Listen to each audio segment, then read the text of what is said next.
People call me the strong one, the organizer, the sister who never cracks. On Instagram, you see the clean house, the matching outfits, and the smiles. But you didn't see me last Tuesday.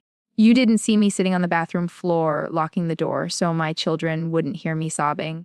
You didn't see the fear in Ben's eyes when the doctor put down his clipboard and said the words that changed our lives forever. Jessa, your body is done. For my entire life, I believed that a full quiver was the only way to be a righteous woman. I wanted to be like my mother. I wanted the big family.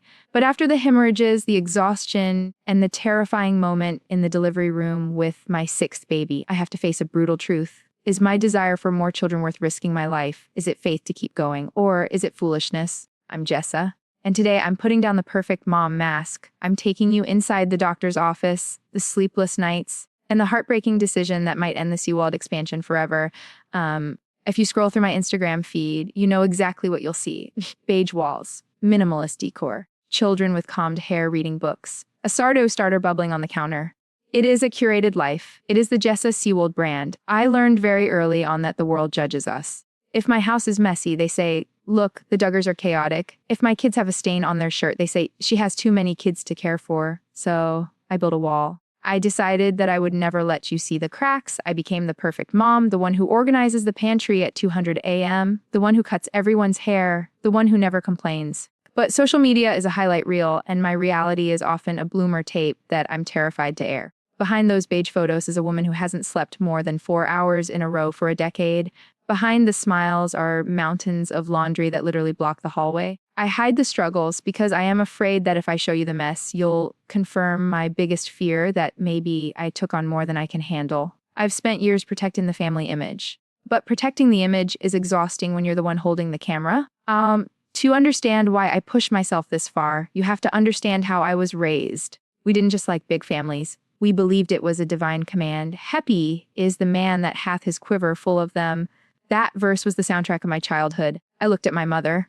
19 kids, always soft-spoken, always patient. And she was the standard. I didn't want to be a doctor or a lawyer. I wanted to be her. I was trained to see fertility as a blessing and a lack of it as a tragedy. There was an unspoken competition among us sisters. Not malicious, but it was there. Who would get married first? Who would have the first grandbaby? Who could handle the most? I wanted a huge family. I wanted the noise. I wanted the legacy. I never stopped to ask, is my body built for this? Or is my mental health built for this? In our world, you don't ask those questions. You just trust God and keep going. So I set out to build my own empire. I wanted to prove that I could be the next Michelle Duggar. But I forgot that my mother had a team of older daughters helping her. I am doing this largely alone. Let me walk you through a Tuesday. It starts at 5:30 a.m., not because I want to wake up, but because George is crying, or the baby needs to nurse, or Fern had a nightmare. From the moment my feet hit the floor, I am on defense. Spurgeon needs homeschool help. Henry needs speech practice. Ivy wants to paint. Fern is climbing the counters. George is teething. And the baby is attached to me physically. There is no silence. Ever, I cook breakfast, and before the pans are washed, they're asking for a snack. I sweep the floor, and 5 minutes later, there are crumbs. I am outnumbered 6-1. Ben is amazing, he helps. But he has work, he has seminary studies, he has responsibilities outside these four walls. The mental load falls on me. I am the CEO, the janitor, the chef, the teacher, and the referee. There are moments around 400 p.m., the witching hour, where the noise level hits a frequency that makes my brain physically hurt. I lock myself in the pantry for 30 seconds just to remember my own name. People say, you chose this, and yes, I did. But admitting that it is drowning me doesn't mean I don't love them. It just means I am human. My body has been through war. 6 times, you watched some of my births on TV. You saw the home births. You saw the pain. But TV edits out the recovery. I have a history of fast, intense labors. And I have a history of hemorrhaging. With Spurgeon, I bled so much I almost passed out. With Ivy, it happened in the bathroom. Every time I go into labor, there is a shadow in the back of my mind. Will the bleeding stop this time? My body is tired. My iron levels are chronically low. My back aches constantly from carrying toddlers. I treated my body like a machine. I thought, it's designed for this. It will bounce back. And for a while, it did. But after the 5th baby, and then the miscarriage, and then this last pregnancy, the bounce back didn't happen. The machine started to malfunction. I was ignoring the warning lights because I was too focused on the destination. The birth of our 6th child, that was the turning point. The labor was fine. The baby was healthy. We were so happy. But then the familiar feeling came. The warmth, the dizziness. I looked at the midwife and I saw her face change. The room started to go gray at the edges. The sounds of the baby crying sounded like they were underwater. I looked at Ben. He was holding the baby, but he was staring at me. His face was paper white. I have never seen him look that scared. He told me later that he thought, "This is it. I'm going to be a widower with 6 children." I remember laying there, feeling my life force draining out of me and thinking, who will brush Ivy's hair? Who will teach Henry his sight words? They got the bleeding stopped. I stabilized. But that night, lying in the hospital bed, Ben held my hand. He didn't say anything for a long time. Then he whispered, "Jessa, I can't do that again. I can't watch you die." That was the moment the quiverful dream collided with the reality of mortality. I realized that being a mother to the 6 kids I have is more important than risking my life for a 7th.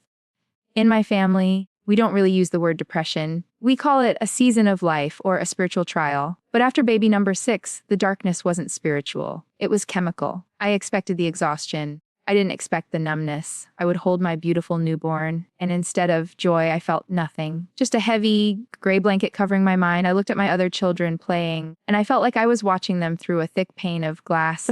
I couldn't reach them. I would lay in bed at night, staring at the ceiling, feeling this overwhelming sense of dread. I thought, I should be grateful. I have what I prayed for. But the guilt of not being happy only made the darkness deeper. I hid it from Ben for a while. I hid it from my sisters. I put on my makeup, curled my hair, and posted the picture. But inside, I was drowning. Admitting that I was struggling felt like admitting defeat. It felt like saying, I am not the mother I thought I was. But you can only white-knuckle way through mental illness for so long before your grip slips. The conversation happened at my 6-week checkup. Usually, this is a routine appointment. You get the all clear, and they send you on your way. This time, the doctor didn't smile. He pulled up a chair and sat right in front of me. He had my file in his hands. The records of the hemorrhages, the scar tissue, the anemia. He looked me in the eye and said, "Jessa, we need to have a serious conversation about your future." He explained that my uterus is tired. That's the simplest way to say it. After so many pregnancies so close together, the muscle tone is gone. The risk of uterine atony, where the uterus fails to contract after birth, is skyrocketing. He said, next time, we might not be able to stop the bleeding. Next time, you could leave these children without a mother. It wasn't a suggestion. It was a medical ultimatum. He told me that another pregnancy would be playing Russian roulette with my life. Hearing those words, it felt like a door slamming shut. I sat in that paper gown and cried. Not because I didn't love the children I had, but because the option to have more was being ripped away from me. The dream of the big family was officially medically impossible. Ben is a quiet man. He doesn't seek the spotlight. In our world, the husband is the head of the household, but Ben has always been gentle with his leadership. But after that appointment, I saw a different side of him. We got in the car, and I was already spiraling. Maybe the doctor is wrong, I said. Maybe if we wait longer, Ben cut me off. He gripped the steering wheel and said, "No, Jessa," he said. "I love our kids, but I love you more. I am not going to let you kill yourself to give me another baby." In the quiverful movement, the husband is supposed to desire as many arrows as possible. But Ben was choosing the archer over the arrows. He told me that he was taking the burden of birth control onto himself. He didn't want me to carry the guilt. He said, "It's my job to protect you, even if that means protecting you from your own desire to be like your mom." It was the most romantic thing he has ever done. He chose me. Just me. Even with the doctor's warning, even with Ben's support, the guilt is paralyzing. I have been programmed since birth with one command: be fruitful and multiply. When you stop having children in my circle, people whisper. They ask, did they lose their faith? I wrestle with God about this every day. I ask, Lord, if children are a blessing, why is my body rejecting the blessing? I feel like I am failing the mandate. I feel like I am quitting the race. But then I read scripture differently. I read about stewardship. Is it good stewardship to destroy the temple, my body? Is it honoring God to make my children motherless? There is a fine line between trusting God and testing God. Jumping off a cliff and expecting God to catch you isn't faith, it's foolishness. I am learning that saying no to more children might actually be my act of obedience. It's me saying, Lord, I accept the limits you have placed on me, but unlearning 30 years of theology doesn't happen overnight. Then there is the practical side. We don't live in the big house with industrial kitchens and 7,000 square feet. We live in a normal house, a renovation project. We have 4 bedrooms, but one is an office for Ben's work.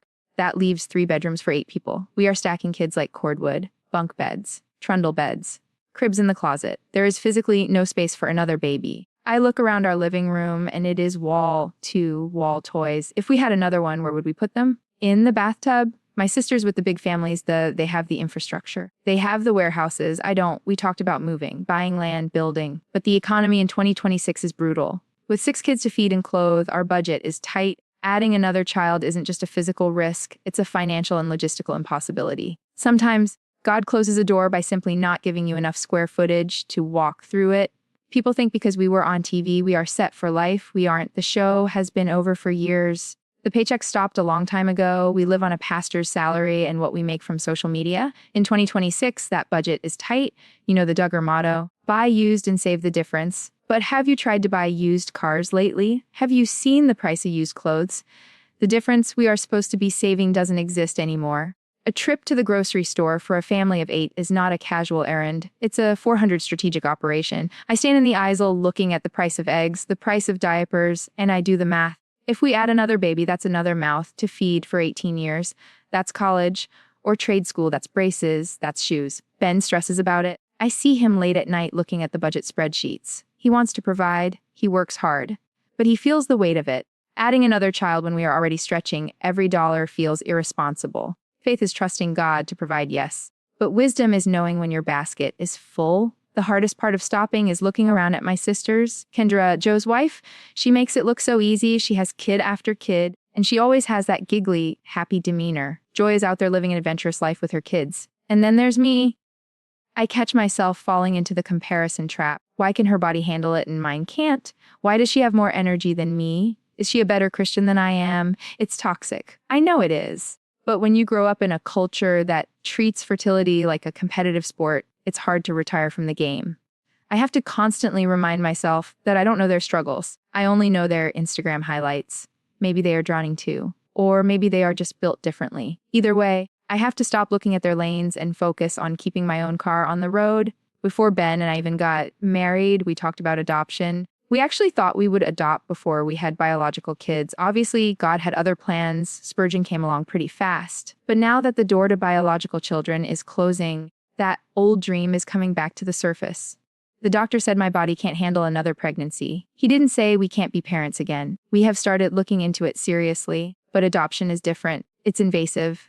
When you get pregnant, nobody comes to inspect your house. Nobody checks your bank account. Nobody interviews your neighbors. With adoption, you have to prove you are worthy.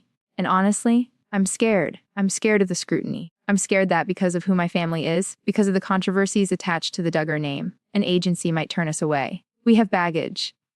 But my heart for adoption hasn't changed. If we expand again, it won't be through a hospital delivery room. It will be through a courtroom.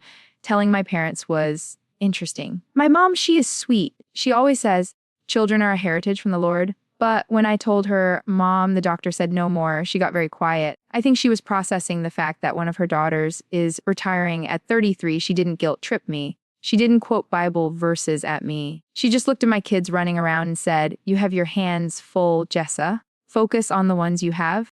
My dad, well, he's a businessman. He understands risk management. I think he sees the medical reality. He knows what happened to Jill. He knows the health scares we've had. He didn't argue. But there was a sadness there. It felt like I was resigning from the family business, the business of multiplying. I walked out of the big house that day feeling lighter, but also feeling like a little piece of my identity as a Duggar daughter had been left behind. Let's address the elephant in the room, the internet rumors. People have been speculating about Ben for months. They see him looking tired. They see us stopping at 6. And the comment section is full of it. Did Ben get fixed? Did he get the snip? I'm not going to give you the medical details of my husband's anatomy. That's his business. But I will say this, we took permanent measures. We didn't want to leave it to chance. We didn't want to live in fear every month, wondering if a happy accident would turn into a medical tragedy. Ben stepped up. In a culture that puts 100% of the birth control burden on women, my husband took the responsibility. He did it for me. And for anyone who thinks that makes him less of a man, I think it makes him the strongest man I know. For 15 years, my identity has been tied to my uterus. I was a sister mom, then a pregnant bride, then a nursing mother. My body has been a vessel for others for as long as I can remember. When the doctor said stop, I had a crisis of identity. I thought, if I'm not growing a baby, what am I doing? What is my value? It's a scary question when you've been raised in a cult of fertility. But slowly I'm finding the answer. I am a teacher. I am an artist. I am a gardener. I've started reading books again. Not parenting manuals, but books for me. I've started planting a garden that I actually have time to tend to. I'm realizing that my worth isn't in how many children I can produce, but in who I am as a person. I am reclaiming Jessa. Not Jessa the Duggar, not Jessa the Mama 19 in the making. Just Jessa. It's a quieter life than I expected, but for the first time in forever, my mind is clear. There is a difference between parenting and crowd control. When you have a baby every 18 months, you are in survival mode. You are just trying to keep everyone fed and alive. You use the buddy system because you have to. Now that we have capped our family at 6, the dynamic is changing. I don't have to delegate raising my toddlers to my older kids. I can do it. I have time to sit on the floor and actually play Legos with Henry without worrying about morning sickness. I can look Ivy in the eye and listen to her long, rambling stories without mentally checking out because I'm so exhausted. I'm trading quantity for quality. I realized I would rather be a great mother to 6 children than a distracted, burnt-out mother to 10. My kids deserve a mom who is present, not just pregnant. We are finally finishing the house. For a long time, we were holding back on certain renovations. We kept thinking, well, if we have more, we'll need to not gnaw down this wall, or we need to save space for more cribs. Now, we know. This is us. The Seewald 8, knowing our final number has given us freedom. We are building permanent bunk beds. We are designing the mudroom for exactly 6 backpacks. We are making this house work for the family we have, not the family we thought we should have. There is a peace in permanence. I'm not living in the what if anymore. I'm living in the what is, and honestly, this house is full. It's loud, it's crazy, and it's full of love. It doesn't need anyone else to make it complete. Ben and I, we survived the trenches. Having 6 kids in barely 10 years is hard on a marriage. You become business partners running a daycare. Romance gets buried under diapers and exhaustion. But since we made this decision, the pressure has lifted. We aren't stressed about the next pregnancy. We aren't worried about the budget breaking. We are starting to see each other again. We actually went on a date last week. A real date. We didn't talk about kids. We talked about theology, about books, about the news. I looked across the table at him and remembered why I married him. He isn't just the father of my children, he is my best friend. Stopping at 6 saved my life, but I think it also saved our marriage. I want to speak to the mom who is watching this, the mom who is tired. Maybe you have 2 kids, maybe you have 10, maybe you are feeling that pressure to keep going, to keep performing, to keep expanding, because that's what good moms do. I am telling you, it is okay to stop. It is okay to say, I am at my limit. It is okay to prioritize your health. It is okay to choose the children you already have over the children you might have. A full quiver doesn't mean you have to break your back carrying it. My quiver has 6 beautiful, unique, loud arrows in it, and that is enough. I am enough. I used to think my legacy was numbers. Now I know my legacy is the love I pour into the ones who are already here. I'm Jessa Seewald. I'm a mother of 6, and for the first time, I am content. This is our story, and this is where it ends.